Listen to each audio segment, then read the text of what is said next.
오늘 이 본문 말씀을 가지고 한결같은 다윗이라고 하는 제목으로 함께 말씀을 살펴보도록 하겠습니다. 오늘 집사님들 쉴 틈도 여유도 없이 수고해 주셔서 감사합니다.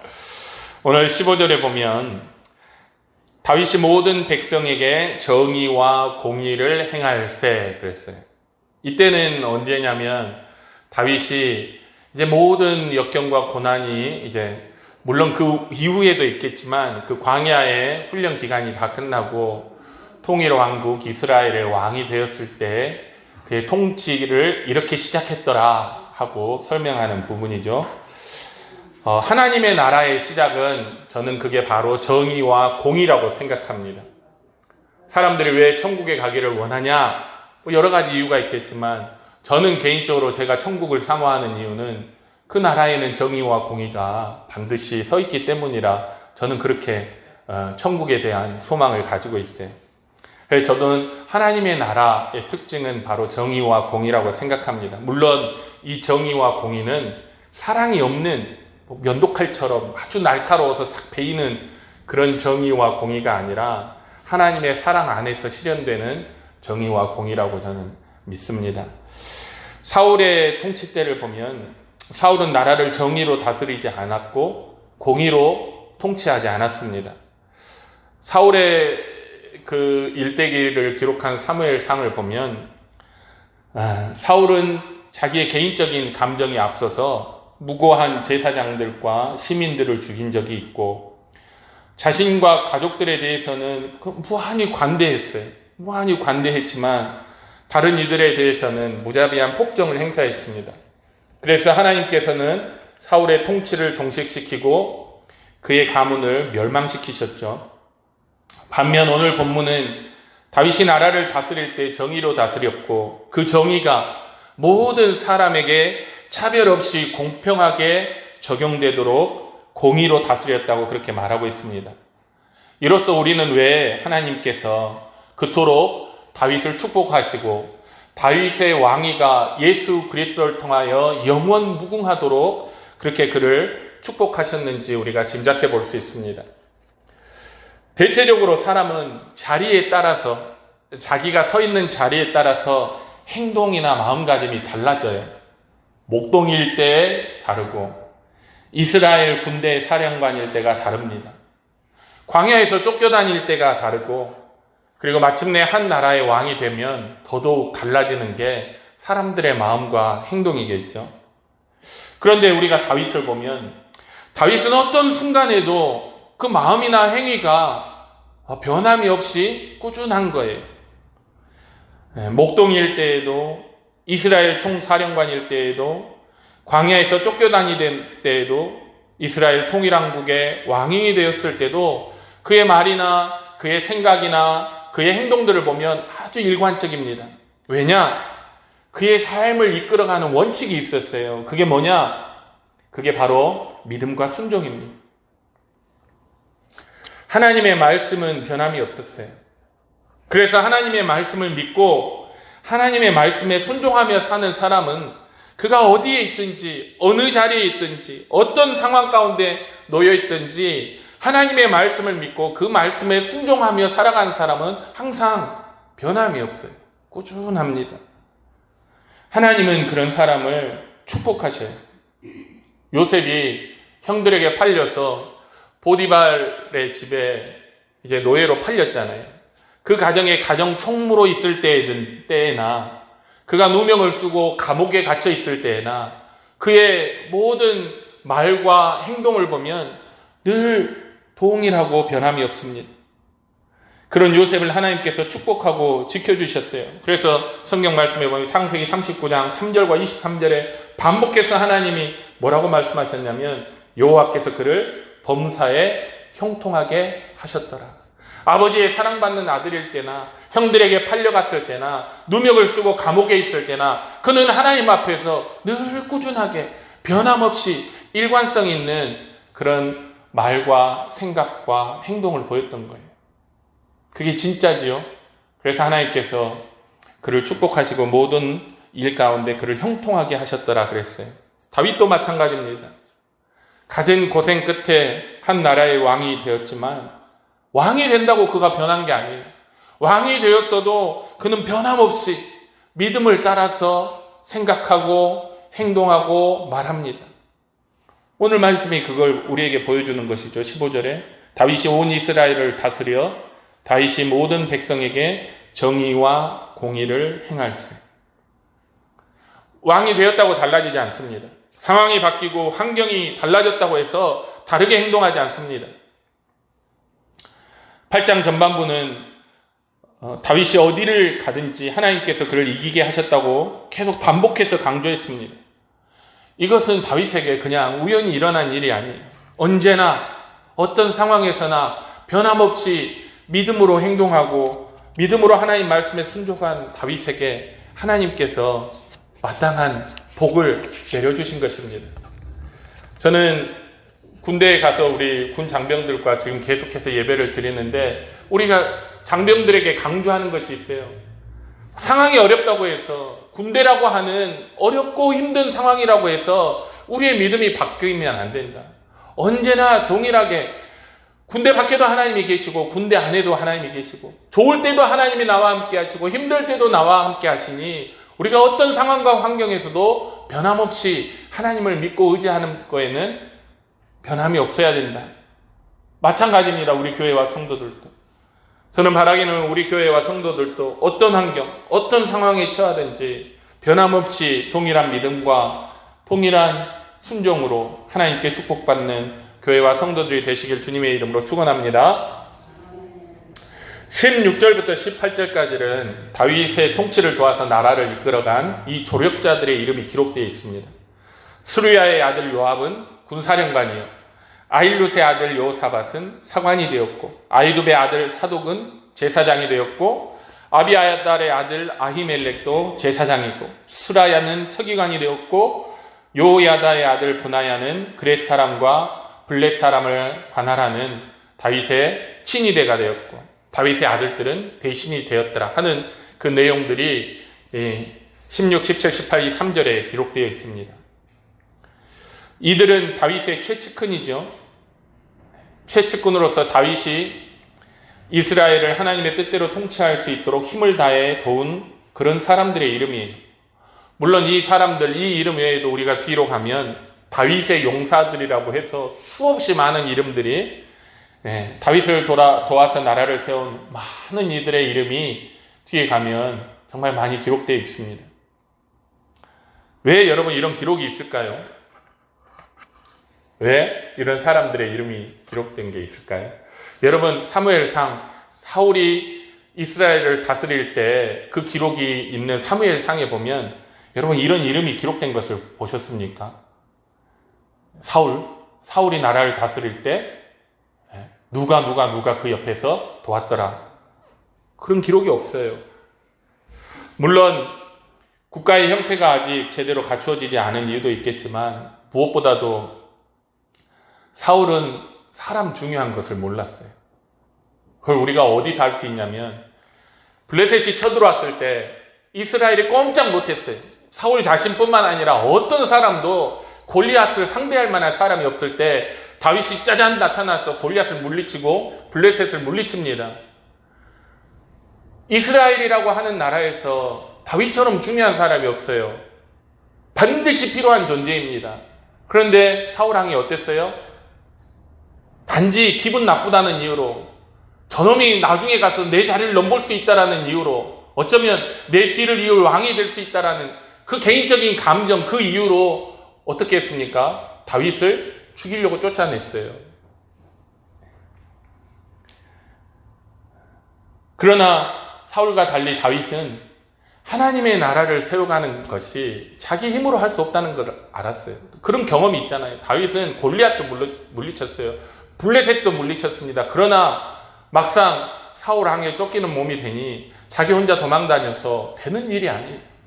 물론 하나님도 도와주셔야 되지만 그를 도울 수 있는 조력자들이 필요하다는 것을 알았어요. 그래서 아둘람굴에서부터 사람들이 다윗에게 몰려들었을 때 다윗의 마음에는 이 사람들이 귀하다 하는 마음이 있었습니다. 혼자서 결정할 수 없는 일이 많을 뿐만 아니라 한 나라의 왕으로서 군사, 경제, 사회, 역사, 종교 모든 분야에서 사람들의 도움, 사람들의 협력이 필요하다는 그 사실을 알고 다윗은 이 사람들 하나하나를 귀하게 여기고 세운 거예요. 물론 그들 가운데는 여러분 불편한 사람도 있어요. 대표적인 사람 이름이 딱 처음에 나오죠. 누구? 요압. 요압 어떤 사람이에요? 요압은 벌써 다윗의 명령을 어기고 북이스라엘의 사령관 아브넬이 그 북이스라엘 10지파를 다윗에게 돌리려고 왔을 때 자기 동생을 예전에 기브온 목가에서 싸우다가 자기 동생을 죽였다는 이유로 쫓아가서 살해했어요. 원수 갚아버렸습니다. 네. 나라에 좋지 않은 일도 했고 개인 감정에 앞서서 이를 그르친 사람이 요압이에요. 그럼에도 오늘 말씀해 보면 그를 군사령관으로 삼아서 하나님 나라를 함께 이루어가는 모습을 기록해 놓았습니다. 무슨 말이냐? 다윗은 사람을 소중히 여겼어요. 함부로 사람을 내치지 않았습니다. 아둘람굴에 모여든 사람 가운데는 성경의 기록을 보니까 불량배들도 있었어요. 이기적이에요. 야, 저 사람들은 쫓아가다가 쉬었던 사람들인데 전리품을 왜 저 사람들하고 나눠주냐? 우리가 다 가지면 되지. 마음이 불량했어요. 그렇지만 그런 사람도 다 품고 다윗은 하나님의 말씀으로 그들을 하나하나 지도하고 가르치는 그런 일들을 계속해 나왔습니다. 교회도 마찬가지예요. 교회도 마찬가지입니다. 여러분, 우리는 사람 중요한 걸 알아야 돼요. 교회는 사람이 가장 소중해요. 꽃보다 아름다운 게 사람이라고요. 사람이 가장 중요해요. 마음에 안 들고 불편한 것이 있더라도 하나님 말씀으로 그 사람을 품고 가르치면서 가야 되는 거예요. 그러다 보면 그들 가운데 큰 용사들도 나오고, 다윗을 도왔던 용사들이요, 그 용사들이 어디서 왔을까? 처음부터 그렇게 훌륭한 용사였을까? 아니에요. 다윗이 품었던 불량배들 가운데 그런 용사도 나온 거예요. 그들 가운데 조력자들도 나와서 그래서 교회를 더욱 힘있게 세워갈 수 있는 것 아니겠습니까? 고린도전서 1장 27절에 보면 하나님께서 세상에 미련한 것들을 택하사 지혜 있는 자들을 부끄럽게 하려 하시고 세상에 약한 것들을 택하사 강한 것들을 부끄럽게 하려 하시며 하나님께서 세상에 천한 것들과 멸시받는 것들과 없는 것들을 택하사 있는 것들을 폐하려 하시나니 이는 아무 육체도 하나님 앞에서 자랑하지 못하게 하려 하심이라. 이런 말씀이 있어요. 여러분, 세상의 기준으로 우리가 사람을 판단하거나 평가하지 말고 교회로 모여든 그 모든 사람을 하나님이 뜻이 있어서 저 사람을 우리 가운데 보내주셨다는 그런 마음을 가지고 교회로 모여든 모든 사람을 귀하게 소중하게 생각하고 그들을 가슴으로 품고 하나님의 말씀으로 품고 갈 수 있는 우리 교회와 성도들이 되시길 주님의 이름으로 축원합니다. 앞으로 우리 교회에 더 많은 사람들이 오게 될 거 아니에요. 그러면 그 사람들 가운데 내 마음에 안 맞는 사람이 얼마나 많겠어요. 그래서 마음에 안 맞는 사람 일이 소외시키고 저리 내치고 하다 보면 어떻게 되겠어요? 네. 앞으로 우리 교회에 많은 사람들이 올 거예요. 그러면 그들 가운데 우리 마음에 안 맞고 우리 성향에 안 맞고 우리 기준에 좀 부족하다 할지라도 내 기준에 그래도 그들을 하나님께서 이 사람을 택하여 세상의 강한 자들을 부끄럽게 하시고 배운 자들, 가진 자들을 부끄럽게 하시려고 이 사람을 우리 가운데 보내셨구나. 그래서 그들을 품어낼 때 그들이 하나님 나라의 큰 용사들로 하나님 나라를 세워가는데 훌륭한 조력자들로 세워줄 수 있을 거라 믿습니다. 그와 같은 일에 저와 여러분이 모두 함께 힘쓸 수 있는 교회와 성도들이 될 길을 주님의 이름으로 축원합니다. 또 한 가지 생각해 볼 것은 이들에게 주어진 영광이에요. 이스라엘의 왕이 되는 것 못지않게 여러분 한 나라의 왕을 도와서 나라를 세워갔다. 그리고 그 일에 그 이름이 기록되었다는 것은 큰 영광이죠. 아마 오늘 여기에 이름이 기록된 인물들의 후손들은 두고두고 이 일을 영광스럽게 여기고 기뻐하며 자랑했을 거예요. 우리 할아버지 알아? 우리 할아버지가 다윗 왕 있을 때 그 군대 장관이었어. 우리 증조 할아버지가 서기관이었어. 김씨의 우리 김씨 가운데 어떤 왕이 있어. 그게 다 말하자면 영광이고 기쁨이고 자랑이 되는 것이죠. 마찬가지입니다. 교회는 예수 그리스도의 몸이, 교회의 머리 되시는 예수 그리스도를 따라서 오늘 저와 여러분이 교회를 세워가고 있는 거예요. 복음을 전해가고 있는 거예요. 예수님 혼자 복음을 못 전해요. 머리만 달랑 있어갖고 뭘 할 수 있겠어요? 몸이 있어야 되잖아요. 예수님과 함께 우리의 머리 되신 예수님과 함께 몸된 우리가 함께 교회를 세워가고 복음을 증거하고 세상의 구원을 위해서 우리도 함께 하나님과 동역하고 있는 거예요. 이게 우리에게 영광스러운 일이 되는 것입니다. 하나님께서 그 영광스러운 일을 우리에게 허락하신 거예요. 머리 대신 예수님의 영광이 자연스럽게 그의 몸을 이루고 있는 모든 교회와 성도들에게 그 영광이 함께 공유되는 것이죠. 이는 세상에서 얻는 어떤 영광과도 여러분 비교될 수 없는 겁니다. 사람들은 대체적으로 보니까 세상에서 이름 얻는 것을 그걸 되게 영광으로 여기더라고요. 제가 그 함양군에 있을 때 거기 장학회 이사를 한번 한 적이 있어요. 왜? 어린이 합창단 하니까 교육적인 부분에서 이 지자체를 섬긴다고 이사라고 하는 자리를 준 적이 있어요. 그래서 이사회가 있으면 이사들이 좀 모이잖아요. 사람들을 이렇게 보면 그 장학회 아무것도 아닌 조그만 도시의 장학회 이사라는 것으로 얼마나 그 기세가 대단한지 몰라요. 내가 좀 웃겼어요. 그런 걸 보면서. 야, 그렇구나. 사람들은 세상에서 자기 이름을 내는 것을 되게 영광스럽게 생각해요. 그런데 자기 이름이 생명책에 기록되어 있으며 그가 그리스도의 몸의 일원이라는 사실에 대해서는 별로 그렇게 영광스럽게 생각지 않아요. 우리들도 그러지 않나요?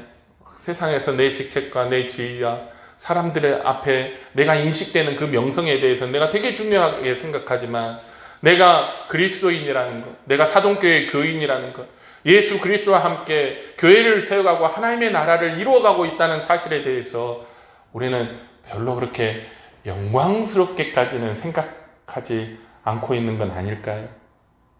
그러다 보니까 우선순위가 달라지는 거예요. 주님의 영광을 위해서가 먼저가 아니라 나의 이름, 세상에서 인정받는 것, 이름을 내는 것에 우선순위가 먼저 가는 것이죠. 그런 우리에게 예수님께서 이런 말씀을 하셨어요. 너희 이름이 귀신이 쫓겨나는 것으로 너가 기뻐하지 말고 너희 이름이 하늘에 기록된 것으로 기뻐하라. 그래서 너희 이름이 하늘에 기록된 것으로 기뻐하라. 계시록 21장 11절에 보니까 천국의 모습을 이렇게 요한이 환상 가운데 보면서 기록해 두었죠. 거기에 이렇게 기록되어 있습니다. 하나님의 영광이 있어. 천국에 하나님의 영광이 있어. 그 성의 빛이 지극히 귀한 보석 같고 벽옥과 수정같이 막더라. 크고 높은 성곽이 있고 12문이 있는데 문에 12 천사가 있고 그 문들 위에 이름을 썼으니 이스라엘 자손 12지파의 이름들이라. 여러분, 제가 우리 성도님들 가정 가면 집에 문패가 다 있더라고요. 누구누구의 집. 얼마나 내 집에 이렇게 문패를 달 수 있다는 게 얼마나 뿌듯합니까? 근데 오늘 천국에 가면 천국 문 위에 내 이름이 있다는 거예요. 12지파의 이름을 기록하였더라. 이 말이 그 문에 성도들의 이름이 기록되어 있다라는 말이에요. 저와 여러분의 이름이 천국 문 위에 이렇게 기록되어 있는 거예요. 다시 말하면 우리가 천국의 거주자들이요, 하나님의 나라를 유업으로 물려받은 사람이요, 그 천국에 뭐라는 소리예요? 주인이라는 소리예요. 주인. 저와 여러분이. 여러분 얼마나 영광스럽고 기뻐요. 세상에 조그만 초가집에 내 이름표를 갖다 붙이는 것도 영광스러운데 영원한 하나님의 나라 천국 문에 저와 여러분의 이름이 싹 기록되어 있다는 것 뿐만 아니라 생명책에 우리 이름이 다 기록되어 있는 거예요. 문패만 뿐만 아니라 서류상에, 생명책이라고 하는 서류상에 저와 여러분의 이름이 기록되어 있다는 게 여러분 얼마나 감격스러운 일이에요. 요즘 도시에 사는 어르신들의 고민이 있대요. 그 고민이 뭐냐? 난 늙으면 어디서 살까? 네? 내 늙으면 어디서 살까? 양로원은 싫고 자식들하고 같이 살자니 자식들에게 짐이 될 것 같고, 그래서 대안이 하나 나왔는데 그게 뭐냐면 실버타운이. 내 문제는 실버타운 들어가려면 보증금이 5억에다가 매달 600만 원 내더라고요. 네. 매달 600만 원 내더라고요. 어마어마하게 비싼, 한 사람당. 그쵸? 부부가 들어가면 1000만 원 넘게 내는 거예요, 매달. 보증금 5억 넣어놓고. 그러니 거기는 너무 비싸서 못 들어가고. 그래서 고민하는 거예요. 난 늙어서 어디 살지? 여러분, 죽으면 어디서 살지 생각해 보셨습니까? 늙으면 어디서 사는 것이 걱정이라면 죽어서는 어디에서 살 것인가는 생각해 보셨습니까? 절대 사람이 죽어서 땅속에 썩어져서 없어지는 것이 아니에요. 모든 사람에게는 그가 가야 할 영원한 거처가 있어요. 예수 안 믿는 어떤 사람들은, 예수 안 믿는 사람들, 그들이 영원히 살 곳은 어디예요? 두 글자로? 지옥. 거기 문에도 문패에 이름이 써져 있을 거예요. 영원히 사는 거예요, 거기에. 그러나 이 땅에서 예수 믿고 하나님 말씀 쫓아 산 사람은 천국 문에 그 이름이 다 명패가 붙어 있고 그곳에서 영원히 살게 되지 않습니까? 여러분, 그게 얼마나 다행인 일이에요. 우리 늙어서 사는 거 걱정은 30년이잖아요. 그러나 죽어서 영원히 살 것은 영원한 숙제예요. 그런데 여러분, 비록 내가 늙어서 좀 살 곳이 없다 할지라도 하나님께서 우리가 죽어서 영원히 살 곳을 미리 예수님께서 너희를 위하여 거처를 마련하러 간다 하셔서 하나님 나라의 거처를 마련해 두시고, 우리가 가기도 전에 이미 그 위에다가 이름표를 다 달아두시고 생명책에 우리를 기록해 두셨다는 것, 그것이 여러분 얼마나 우리가 영광스럽냐는 거예요. 그게 우리가 뭔데, 우리가 무엇인데, 우리가 주를 위해서 한 게 무엇이 있으며 우리가 하나님을 위해서 한 게 무엇이 있는데, 하나님, 인간이 무엇이기에, 사람이 무엇이기에, 인자가 무엇이기에 저를 생각하시나이까 하는 것처럼 하나님께서 여기까지, 이렇게까지 우리를 생각하시고 우리를 위하여 모든 것들을 예비하신다는 게 얼마나 영광스럽고 놀라운 일입니까? 여러분, 세상에 이름 나는 것으로, 여러분 그것으로 즐거워하는 것이 그게 다가 아니에요. 저와 여러분처럼 우리의 이름이 하나님 나라의 생명책에 기록되어 있고 영원히 지워지지 않는 생명책에, 그리고 영원한 하늘나라에 저와 여러분의 이름이 기록되어 있으며 언제든지 우리가 그 나라로 돌아갈 때 주께서 기쁨으로 우리를 맞이하실 것을, 그것이 우리에게 가장 영광스러운 일이라는 사실을 기억할 수 있기를 주님의 이름으로 축원합니다. 여러분이 그리스도의 몸이 되고 그렇게 함께 주님과 교회를 세움으로 하나님의 나라를 위하여 함께 복음을 증거함으로 여러분의 이름이 하늘에 기록된 것을 기뻐하고 자랑하며 무엇보다도 그것을 영광으로 여기고 그리스도인의 성도라는 이 신분에 대해서 기쁨과 감사와 자긍심을 가지고 살아갈 수 있는 우리 교회와 성도들 되시길 주님의 이름으로 축원합니다. 기도하겠습니다. 사랑과 은혜가 충만하신 아버지 하나님, 감사합니다. 우리의 이름이 하늘나라의 생명책에 기록되어 있고 천국에 있는 12문 위에 12지파의 이름, 곧 우리들의 이름이 기록되어 있음을, 하나님, 우리가 그와 같이 주님과 함께 하나님의 나라를 세워가는 사람으로서 기록되어 있다는 그 사실을 우리가 기뻐하고 자랑하며, 무엇보다도 세상에서 이름내는 일이 우리의 삶의 첫 번째 우선순위가 아니라 하나님 나라의 영광을 위해서 살아가는 것이 우리 모든 삶의 우선순위가 되어 기쁨과 감사로 충성된 그런 자세로 주를 위하여 살아가고 쓰임받는 우리 모든 교회와 성도들이 다 될 수 있도록 주님 축복하시고 인도하여 주시옵소서. 감사드리며 예수님의 이름으로 기도드립니다.